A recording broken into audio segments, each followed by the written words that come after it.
અમારો બાજુવાળો છોકરો તો જો કંઈક આવું બનીને આવ્યો હતો. ત્યાં તો જોઈને ત્યાં તો દીપને જમવાનો ટાઈમ થઈ ગયો હતો, તો એને મેં જમવા બેસાડી દીધો. અને પછી જમીને તે તો સ્કૂલે જવા માટે રેડી થતો હતો, જો તૈયાર થઈ ગયો છે. અને તૈયાર થઈને અમે લોકો પણ જમવા બેસી ગયા છીએ. જમવામાં છે તો ચણાની દાળ અને દૂધીનું શાક છે. અને જમીને કાઢીને હું તો અગાશીમાં કપડાં લેવા વહી ગઈ હતી. અગાશીમાં જો કપડાં મારા સુકાઈ ગયા છે અને હું કપડાં લઈ લઉં. અને તડકો તો એમ છે.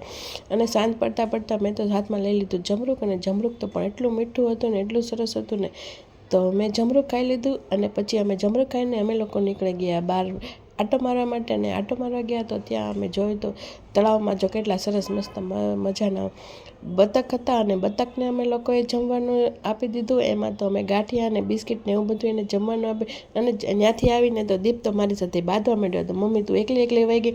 અને રાતના જમવામાં બનાવી હતી ભાખરી અને બાજરાનો રોટલો બનાવ્યો હતો. અને શાક હતું સેવ ટમેટાનું શાક હતું. અને અમે જમીને ત્યાં સુધી તમે લાઈક શેર અને સબસ્ક્રાઈબ.